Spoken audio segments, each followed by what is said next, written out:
Senator Carl Levin says he won't run again. Candidates start to line up. But what does this mean for Michigan's clout in D.C.? Plus, Detroit edges closer to an emergency manager. It's all right now on MiWeek. Michigan's turnaround is being powered by things we do better than anywhere else in the world. Today's global leaders routinely turn to Michigan to work on their most difficult problems.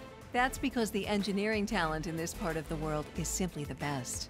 So many possibilities lie ahead for Michigan's future. These opportunities are here and starting to happen. The vision for the new Michigan. Share it, talk it up, drive it home. A route map shows you where we go, but not how we get there. Because in this business, there are no straight lines, only the twists and turns of an unpredictable industry. So the 80,000 employees at Delta must anticipate the unexpected and never let the rules overrule common sense. This is how we tame the unwieldiness of air travel, until it's not just lines you see, it's the world.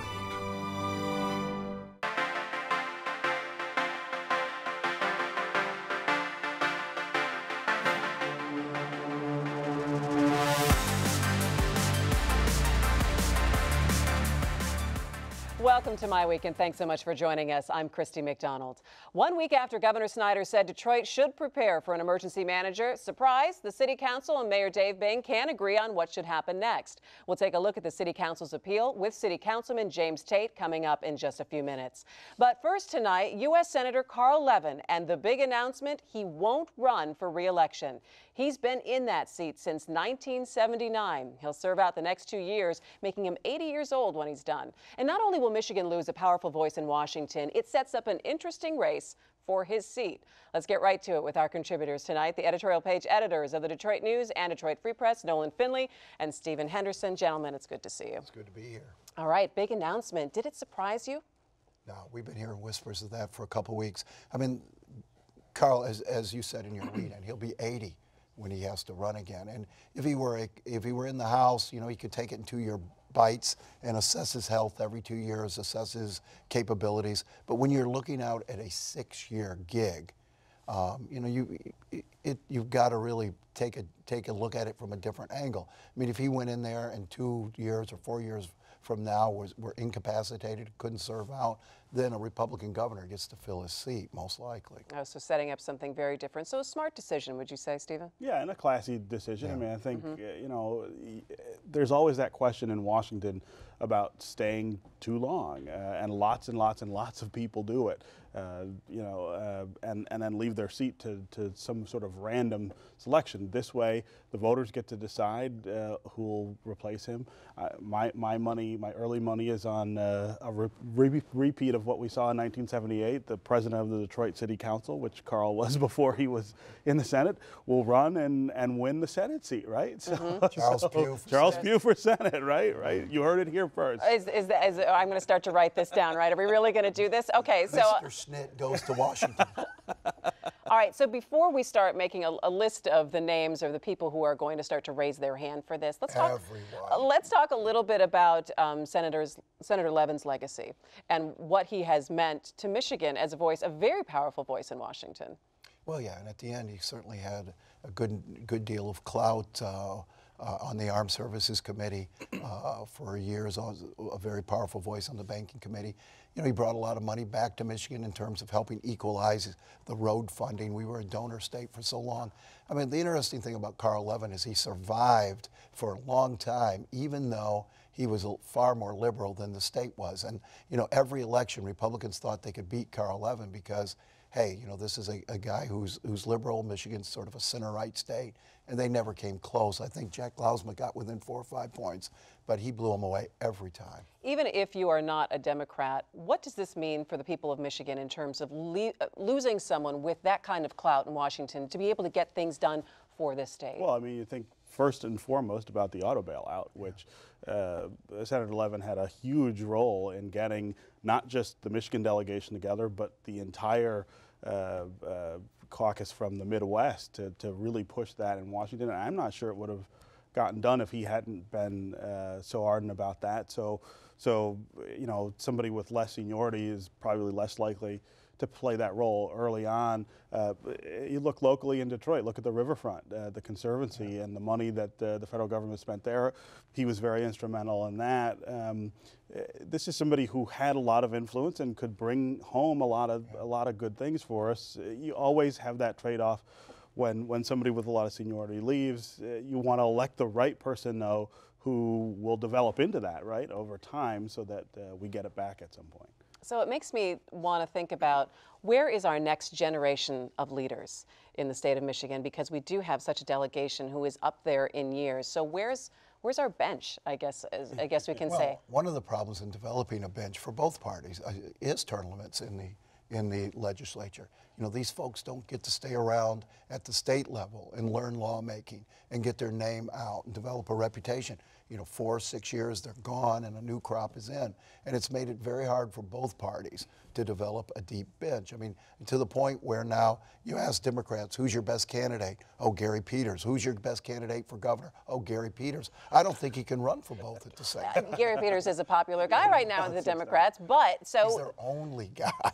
Is that a problem? Is he their only guy, Stephen? He's not their only guy. I mean, you do have some other folks out there who have done well in races and whose names come up from time to time. Mark Schauer is somebody that I know lost his last election. He lost his last election, but in a very tough district. Nobody knows him outside of 5 miles. He'd have a lot of work to do. District from Gretchen Whitmer, who's the Senate minority leader.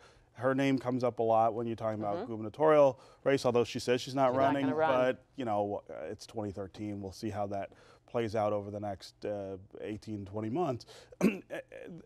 I don't think either party has a great bench. The Republicans are at something of an advantage, though, because of their success in statewide races recently. They have people who have won statewide races before. Bill Schuette, great example. Somebody who's very ambitious and I would think might want this seat. And Terry Land. And both Schuette and Land are more or less self-funders. They both have great personal resources they can bring to this, and that's going to be important because in 2014, both these parties are going to be cash-strapped, trying to spend money, holding on to their state houses or trying to make gains. They'll want a self-funder as much as possible, like Rick Snyder was. Don't discount the fact somebody might come out of the business community on both sides. I mean, I think Dick DeVos would be itching to run again, but there are other business people who might be tempted into this. It's not unusual in a Senate race for somebody to step out of the business world to make their first-time political attempt. That's happened in some other states. Very recently in Wisconsin, you saw a private business individual with no political experience win a Senate seat that he probably shouldn't have won by all rights. So. You didn't include Candace Miller in that list. I don't think Candace Miller will run. I think Candace Miller, I mean, the problem in enticing out Candace Miller, Mike Rogers, others in the Michigan Republican congressional delegation is they're all holding committee chairs now. I mean, you look at Camp, you looked at Upton, they're all holding very powerful. They've finally gotten to that place where they're not going to put that on the line and risk it. That's a pretty sweet deal if you're a committee chair. Okay, so at this point, what do the Democrats have to do to hang on to this? And this is a real opportunity for Republicans. They have got to be able to claim that center left. No one called it center right, but I mean, if you look at the state's political history, recent political history, it's more center left. It's not voted for a Republican president in half my lifetime. So that it's that center left sort of space that Rick Snyder claimed in 2010 and was all over Virg Bonero because of it. You've got to find a candidate who can do that in the Senate race, and because statewide, that's the way people vote, and then you got to hope that the Republicans make a tactical error and go hard right. Okay, last words, Nolan. You nominate a guy like Bill Schuette, for example, who can energize a base. He's been doing tremendous groundwork over the last couple of years. The party's grassroots love him. You nominate a guy like that who can turn out the Republican electorate, and I think they have a very good chance of taking this seat against, a Democratic candidate who perhaps is not going to be as strong as they've posted in the past. All right, well, this is just the first of many conversations about this to come. Now on to Detroit. The City Council has crafted an appeal to Governor Snyder's emergency manager decision, but the mayor doesn't agree. Late this week, he said it's over, it's happening. I decided that the fighting must stop now. We need to end the drama. and the infighting and understand that whether we like it or not, an emergency financial manager is coming to Detroit. I did not arrive at this decision lightly, and this decision does not mean that I'm turning the keys to our city over to the state or throwing in the towel. It is simply a fight that we cannot win at the 11th hour in a 30-minute appeals hearing. Now, all but one city council member, President Pro Tem Gary Brown, voted to take on the governor. And joining us now to talk about why council decided this way is Detroit City Councilman James Tate. James, thanks so much for joining us on MiWeek. We appreciate it. Thanks for having me. All right, James, why don't you go ahead and tell us, when did you find out that the mayor was not with city council, and did it shock you? Well, it came as a surprise to me because there were a number of conversations that I, along with members of my other colleagues, had with the mayor one-on-one in his office. And he was supportive of the concept, and that's fine. And I said, you know, from the very beginning, it's his choice. He's the mayor, he's elected official.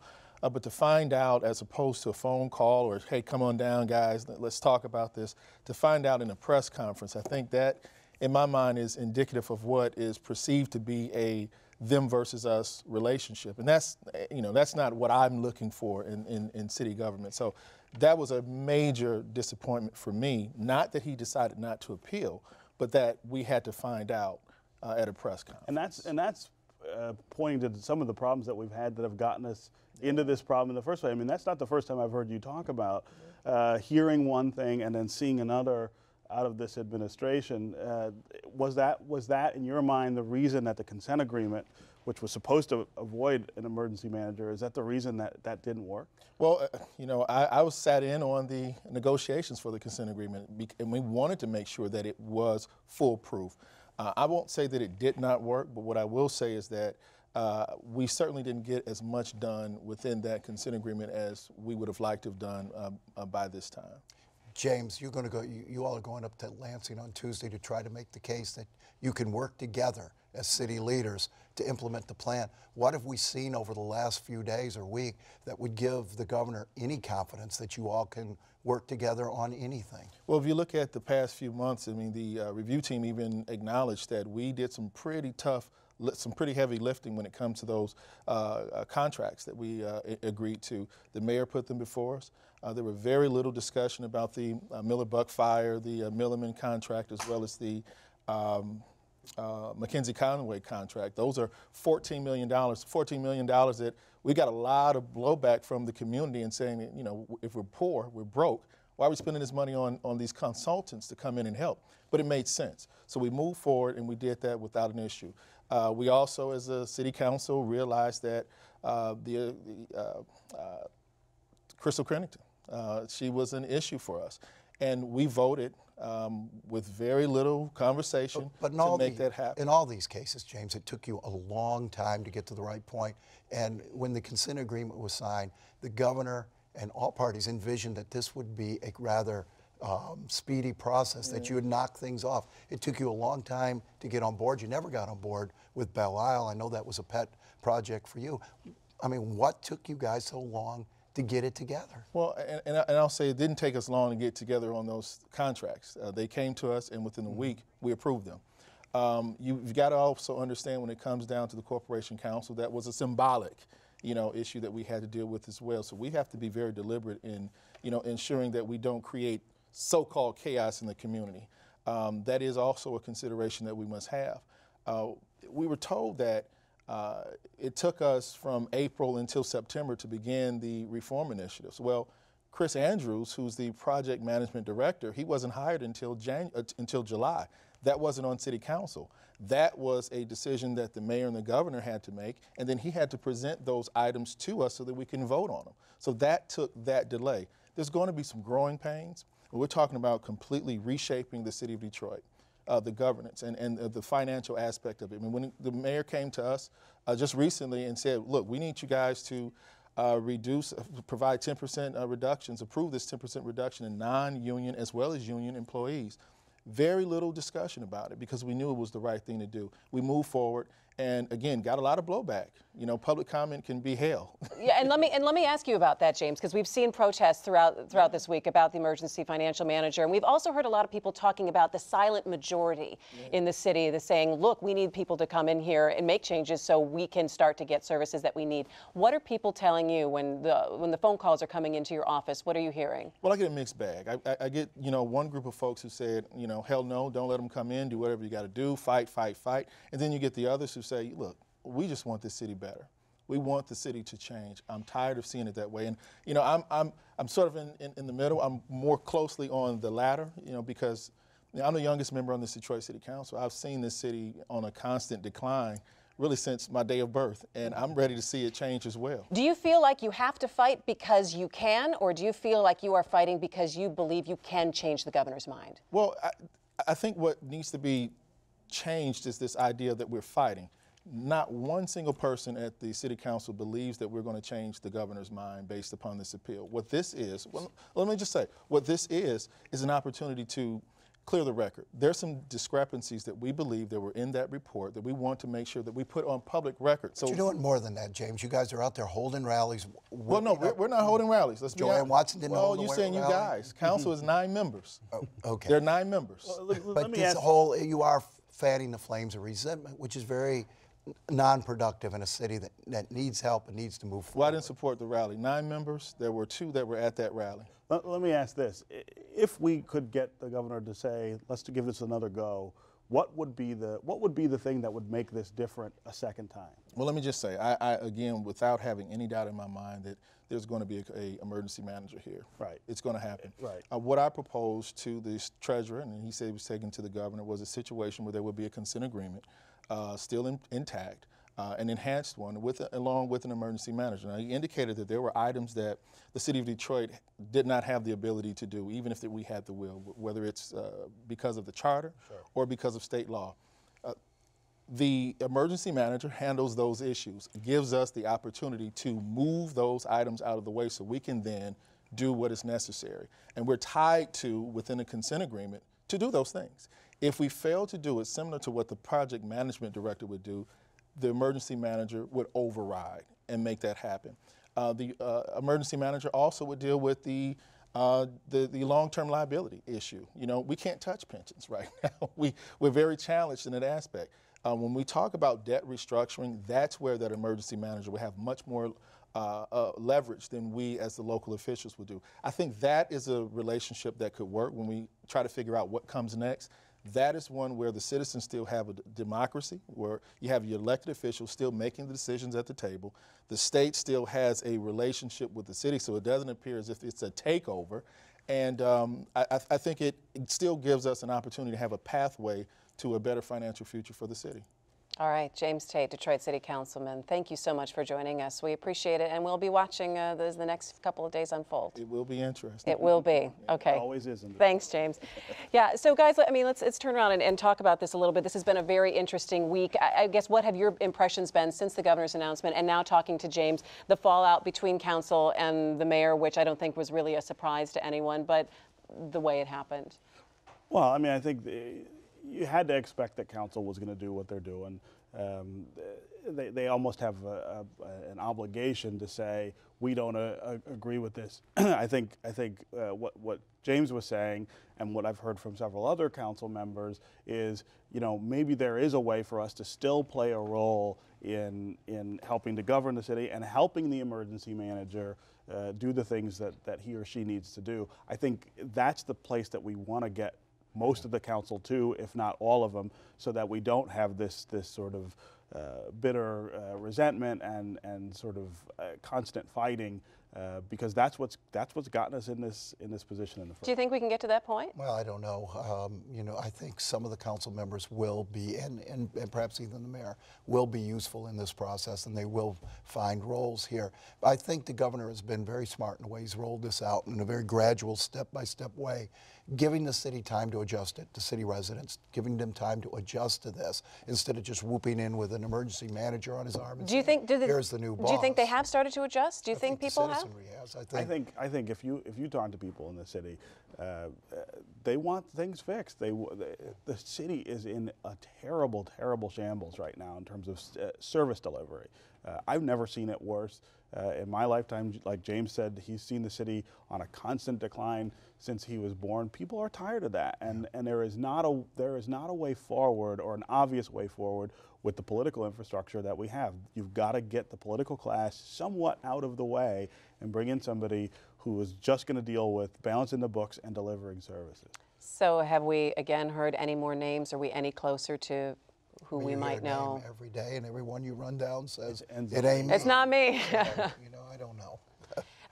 There's also some issues right now. We're talking about services, about the police department and the commission, and trying to stop the move that the mayor wants to do in terms of bringing more officers on the streets or taking them from the gang squad. Where are we with that? Well, the police department's just a dysfunctional, collapsed mess. And the emergency manager, the first thing he needs to do is come in and put somebody in charge of fixing that, giving him the resources, him or her the resources to fix it, and a short timetable to get things at least functioning on an operational sense. So then you could start addressing the law enforcement issues. So you think that is item number one?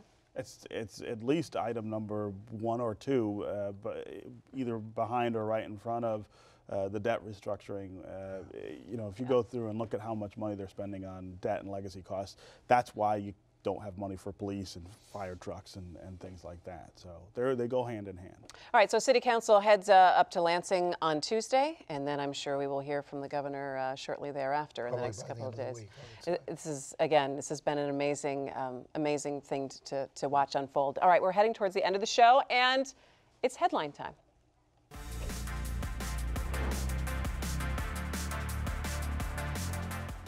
Stephen Henderson says that is a snazzy graphic. That is a snazzy graphic. All right, so one of the main headlines, and I have to say that I thought that we were going to see a verdict in the Kwame Kilpatrick corruption case. Now, I have to say that we do tape MiWeek a little earlier in the day, so there is still time left in the day for a verdict to come down. But wow, I would love to be a fly on the wall in these deliberation rooms, huh? Yeah, wouldn't you though? And everybody's trying to look for signals read the when they're coming out. Tea leaves, well, they're right? dressed casual today. The jury's dressed casual, so they're probably not going to announce a verdict. I mean, there's been all sorts of that sort of trying to predict.